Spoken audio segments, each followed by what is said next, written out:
Hello, and welcome to the Female Founder Friday podcast with me, Lindsay White. I'm passionate about helping female entrepreneurs be great leaders, build high-performing teams, and create inspiring workplace cultures through innovative talent programs and practices. Because when people feel like they belong at work, they deliver their very best and businesses thrive.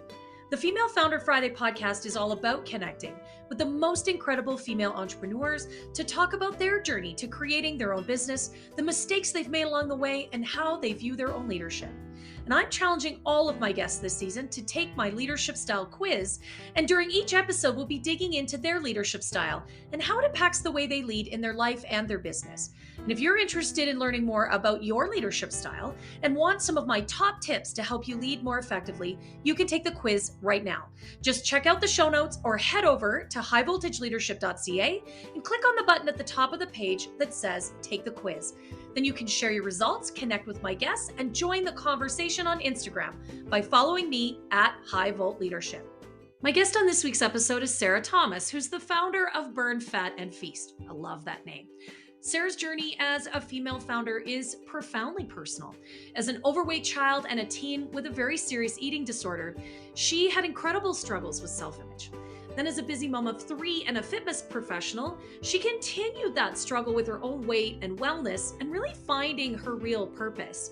And it's through this very personal experience that she uncovered what she really needed so she could be a great mom and also a great female founder. And Sarah's got such an inspirational story of how her struggles played a huge role in how we support each other and grow a business with purpose and passion. And I can't wait to share her story with you today. All right. So I have Sarah Thomas here with me today. She's the founder of Burn Fat and Feast, which I love because, eating, it's a thing. Right. I love that you're here. I love that name. Sarah, welcome to the Female Founder Friday podcast. Thank you so much, Lindsay, for having me today. Such a pleasure. Such a pleasure. So tell us about your journey and how you got to Burn Fat and Feast. Mm-hmm. Well, it certainly was a journey, and it was my personal journey. I was an overweight child, obese child. I was an anorexic teenager. And so I always say my journey actually started as a child. I didn't realize it at the time, but I struggled with weight for many, many years on all ends of the spectrum, kind of flipped into an eating disorder. From there, moved into over exercising, under eating. I feel like I've done it all wrong for many, many years. Yeah. And so again, I didn't really know that was the journey I was going through as far as business. I just knew I was going through a wellness journey, a health and fitness journey. After I had my 3 children, I was in a very, very low point. I didn't feel like I was pursuing my passion. I really actually wasn't sure what my passion was. I just knew that there was a purpose for me and I didn't feel I was fulfilling it. And through all this, I was struggling with, not only just carrying the excess weight on the outside, but feeling fatigued, feeling like I wasn't being able to give my full self energy wise to my children and really lacking happiness. So I kind of went on this own journey myself of how to do things better, how to stop over exercising, how to actually eat more food and feel like that wasn't a scary thing, and that I wouldn't, see something on the scale that I didn't want to see. And so through this journey, I was a fitness instructor. I was a personal trainer. So, I had the knowledge behind like what you should do and what you should not do, but, actually implementing it and putting all the pieces together, I was really lacking there. And so through all of this, self-love type of journey and wellness, I found what was working so well for myself and for my body. And then through this, I felt that was my passion. I had friends asking what I was doing and people that did not live near me asking, could I help them and could we do personal training? And now let me just backtrack and say this was 10 plus years ago. So online training and all that we have, in the digital space now wasn't really popular. It wasn't really a thing. Yeah. So I organically just started personal training my friends across the country. And so from there, my business was born out of a need for myself to find what was going to make me happy. And through that, I found what I was passionate about. And that is helping women feel their best. And, looking their best is just a byproduct, but feeling their very best and pursuing what their passion is in life with energy. So the name Burn Fat and Feast just came from what we do. That's what we do. We eat a lot and we're able to burn the fat and feel great. I love that. I mean, first of all, thank you for sharing with us your own struggles. Mm. I mean, to go from being a kid who has a weight problem, which I can imagine that was shameful and stigmatizing, Yes. to then being in that space that you now have an eating disorder, sort of the like the 180-degree opposite. Mm-hmm. Again, shameful and stigmatizing. To a place where you're able to translate like the deep, meaningful learnings that you had, not just, hey, you should do these exercises or here's a diet plan, but like Yeah. really translate your own, sort of very deep and meaningful journey into something that's very passion filled. Yeah. That's incredible. So thank you for sharing that story with us today. Yeah, absolutely. Absolutely. I love sharing that. And I always love to share the part that when I say I knew what to do, right? I was a Yeah. fitness Yeah. professional. I knew what to do. The missing piece that I found and what I'm so passionate about with what I do is teaching women the why behind the how. Yeah. Because we all know, right? You should eat well, but it's learning why each piece fits together, and we talk metabolism and hormones and sleep and everything in between. Yeah. And so that's a big passion of mine, is to make sure that women understand why they're doing all the things and how it relates to themselves and their body as they get older. I love that. I mean, when you said the why, that resonates so deeply with me. I think when we really understand and connect to what we are truly passionate about, what we care and value most deeply, when we really understand why, what is the true meaning Mm-hmm. behind anything we decide to do, any change we make, any program we're in, whether it's, health, wellness, fitness, leader. I mean, I work a lot with leaders, especially, female business owners. When we understand those really important sort of foundational pieces, I Mm-hmm. would suggest, then we can do the things Right. that really articulate that really bring that to life, that really get us to the place where we truly want to be. So I really love that you connected all right back down to that what's most meaningful piece. Yeah. Yeah. Absolutely. Yeah, that's so and I can imagine having had my own journey with weight loss and fitness and kids. I mean, throw kids into the mix. Then you turn 40, right? Raise your Mm-hmm. hand if you're in your 40s and your Mm-hmm. hormones are killing you, Yes. right? Like Yes. it's just a constant. I'm going to say It battle because is. I think that it is. Yeah. It is. Right. It is. It's such a different season, right? You just said throw kids in the mix. Right. So every season it's like it's almost like we add another layer on. We went Yeah. from our 20s to like, just work out, just eat healthy, to our 30s of like, okay, let's work on eat healthy, but how do we do it when we're having babies and when we're married? And then, in our 40s we add I'll be 45 next month. And so, in our 40s, we add on the other layer of like, oh yeah, now my body feels different, and my energy and my hormones, like I just feel like I'm on a roller coaster. So I just feel like every decade we actually add to Yeah. a little layer of the puzzle of how do we do this now? Yeah. Well, and I think, through all of that, loving yourself, Mm-hmm. loving Yes, yourself, right? Like 100%. we get a lot of messages on the regular about what we should look like. God bless her, Heidi Klum. She's the same age as us. She's older than us, I think, because I'm 46. You're turned 45. We're about the same age. God love her. I mean, she's tall. Her legs go right up to her armpits. She looks fantastic. Good for her. I'm never going to look Exactly. like that. I was never going to look like that. Yes, 50 is the exactly. new 40. Okay, like that's not, even if I ate, even if I did all of the things, I'm not going to look like that. Right. Yeah. And so There are definitely, there's a whole genetics component there. right, she's tall, she's slim, she's German, she's gorgeous. But this is the thing, and I think, we get a lot of messages that, oh, look at her.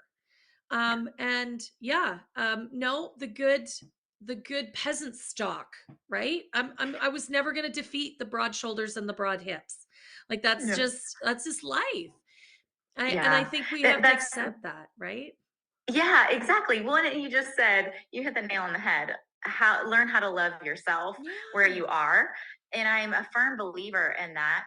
And learning how to love yourself as you grow and as you create the being that you want to be, being the very best self. It doesn't mean being complacent in life, but that means loving where you are right now through the journey of getting maybe somewhere else, or through the journey of changing your career, through the journey of whatever it is. Continue to love yourself as you ebb and flow. Totally. I think that is absolutely so important, because if you don't love yourself and you're not really clear on what that why is, you're really living, you're likely living in that shame space. You're spinning your wheels because you're just doing a bunch of stuff. You're not doing it on purpose.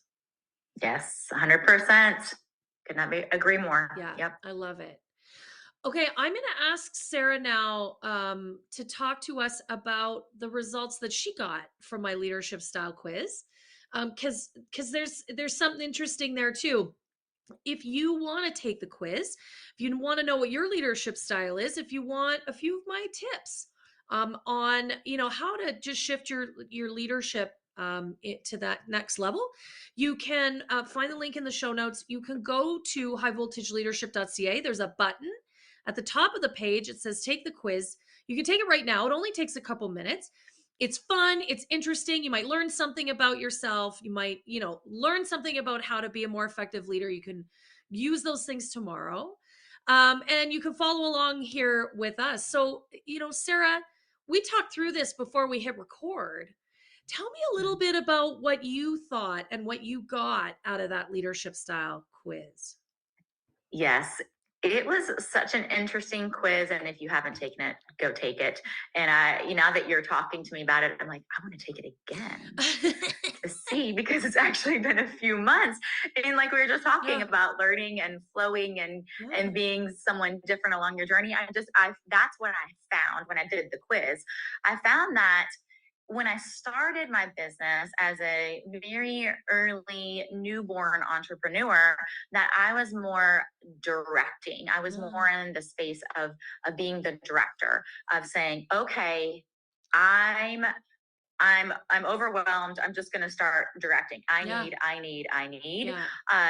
type of mindset I was in. Yeah. I'm not that. I'm not that business owner any longer.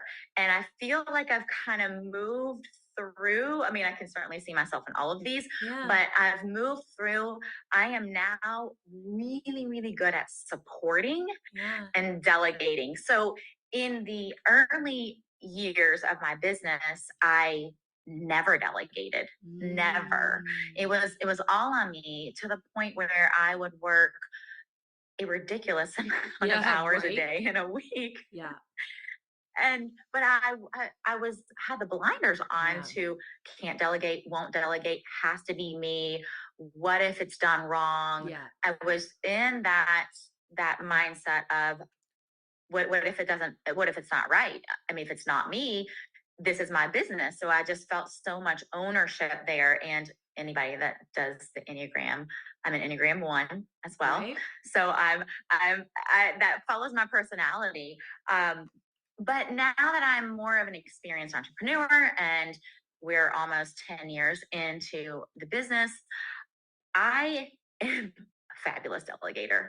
I know where I need to focus. I know where my business is going to grow the most and where my expertise is and where I am not an expert, where I need to delegate. And once I delegate, I think that's the biggest difference that I've seen in myself is that, I feel sometimes directing and delegating can be very similar of, do, go, I need type of mindset.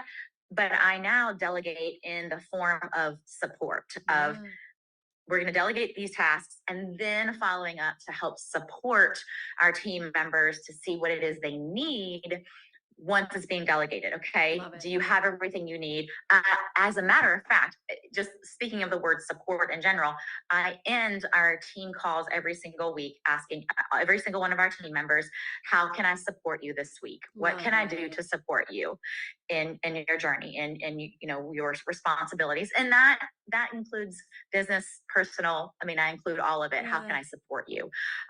Because I truly feel that, when you're working within a small business, that we need to be supported in all aspects, even more than just the business side. Sarah, I love the way you talked about that and sort of walked us through your leadership journey. And I think what's really key in that is that it is a journey. That as leaders, and let's be clear, leaders in our businesses, but we're leaders in our lives. Because if you're a mom, you're a leader. If you're a coach, you're a leader.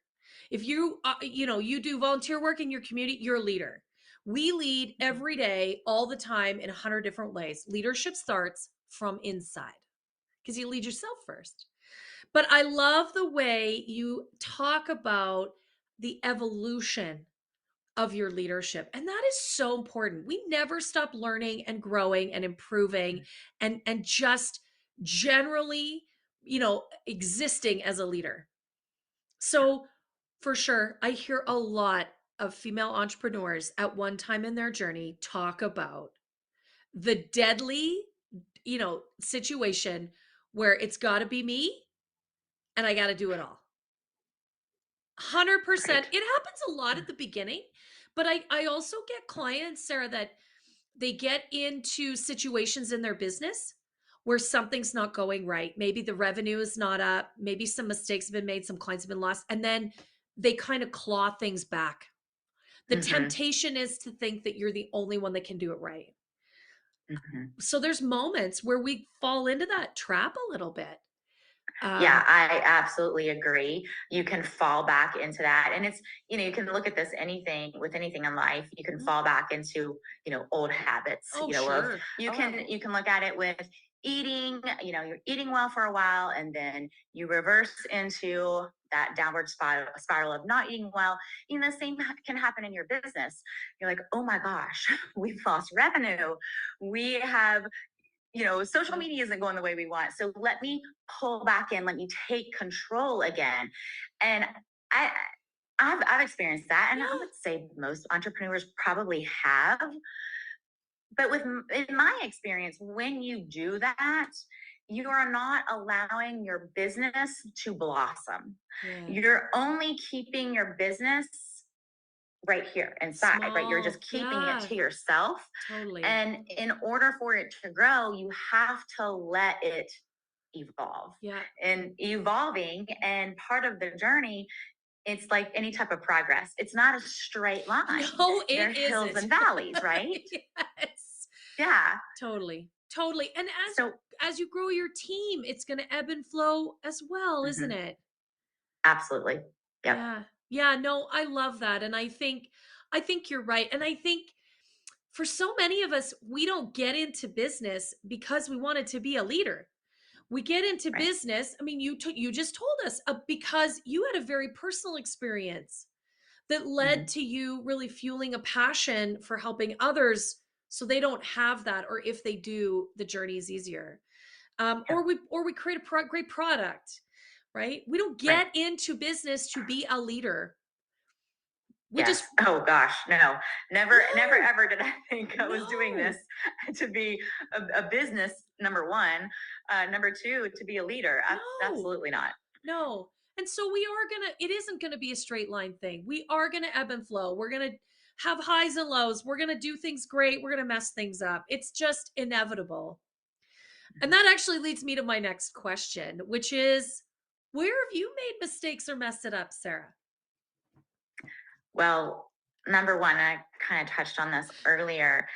I definitely made the mistake first when I was starting my business of trying to do it all, Yeah. and not just trying to do everything myself, but not hiring someone to help me before I needed them. Yes. And Hallelujah. this is Yeah. right. I so wish, and I tell people this all the time that are starting a business or thinking about, just even doing a side gig. Yeah. I tell them every single time, hire someone before you think you need them, which sounds crazy, I guess, at first when you tell somebody, well, I mean, I'm just starting out. I don't Yeah. really need the help. But when you need the help, you needed the help 6 months ago.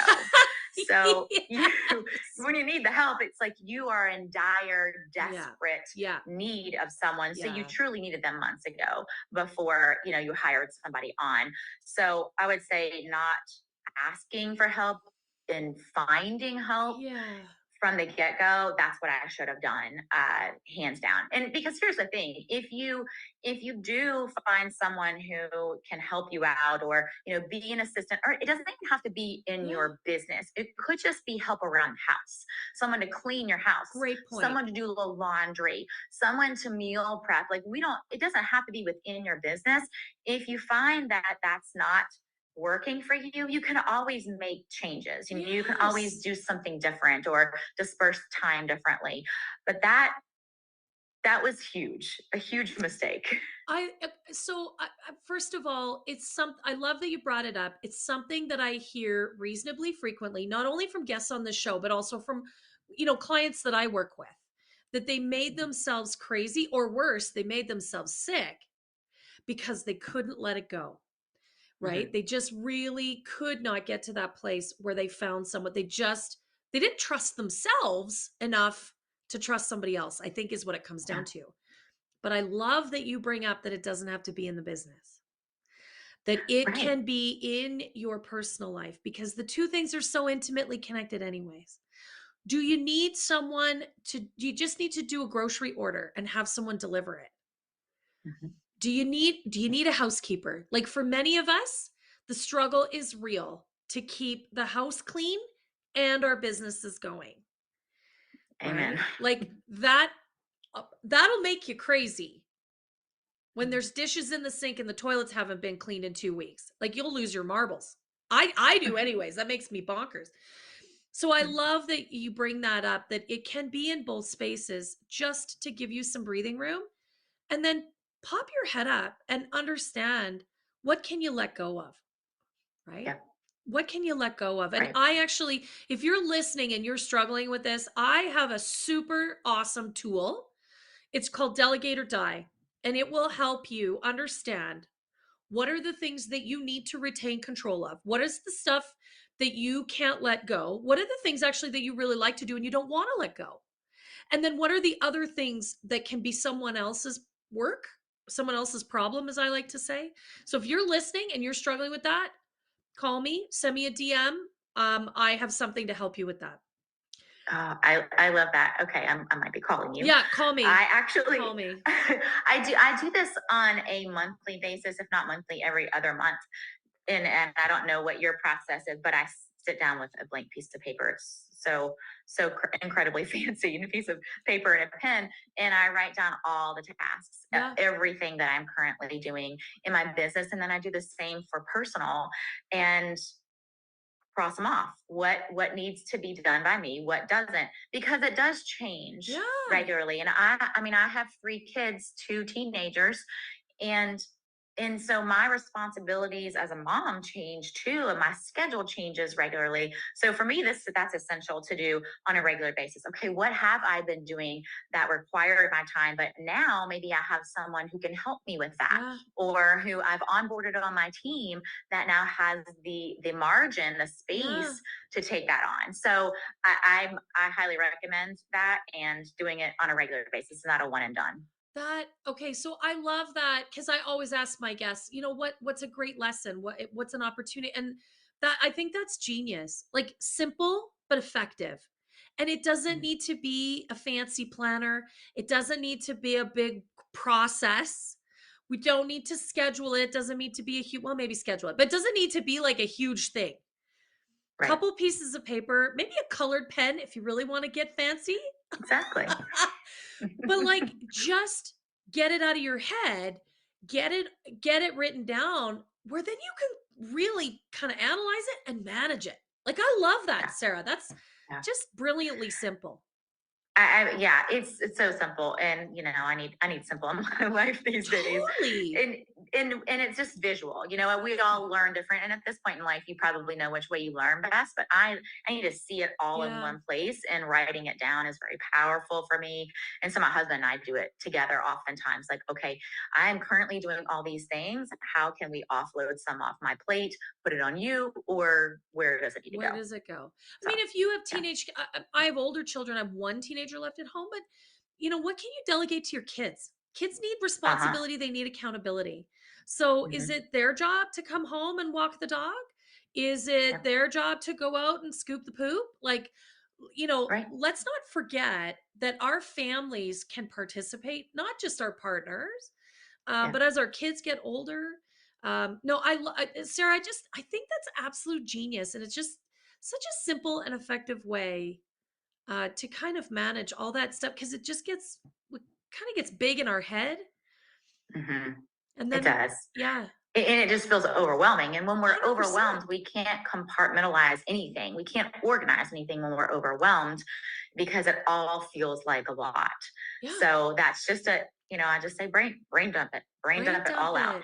And I don't put a time on it because for me, brain dumps happen at the most odd moments, like when I'm in the shower, or when Right. I'm on a walk, or I'm driving in the car, Car. so I'm a car car, person. right, Yeah. right. So I do this task over probably the course of 2 or 3 days. I'll brain dump whatever I can think of at that moment, but then all the random ones that I think of over the next few days, I'll put those down Yeah. on paper too. And I will say that I have actually moved this to a Google Doc, where I type it all out. So Yeah. then I can go back and say, okay, what was I doing last month? What is added to this list? So it's a little bit more systematic than just putting it all on paper. But I do put it on paper from there. So Yeah. again, I can see it all and disperse it. So Whatever tool works, if it's mhm, paper and some pens and some highlighters, if it's a Google Doc, I was thinking Mural. I've started using Mural, mhm, and you could do like you can do mind maps in there. You can do yeah, timelines. There's all sorts of templates. If you really like, if you had a team and you really needed to brain dump it out, I use mhm, Otter because in the car, I want to be hands free. So I just do right. little voice notes to myself. Yeah. There are lots of ways to do this in whatever style is yours. Are you visual? Are you auditory? Do you need to write it out with a pen? Like whatever works. But yeah, I think you're absolutely right. Get it out of your head because that's where we kind of get overwhelmed with it. We blow it up, and then Mhm. we struggle to come back to the place where we can manage it strategically. So I Yes. love that, Sarah. What incredibly practical and invaluable advice to everyone listening today. Thank you. I'm so grateful to have you here on the show. It's really been a wonderful and insightful conversation this afternoon. Thank you so much for your time. Well, thank you. I appreciate you and your time today.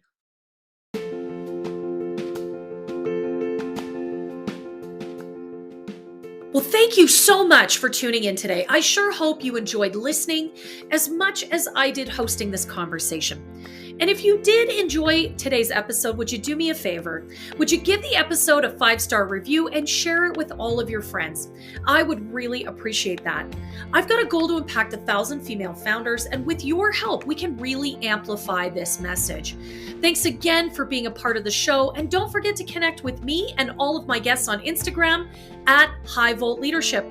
We'll see you next Friday.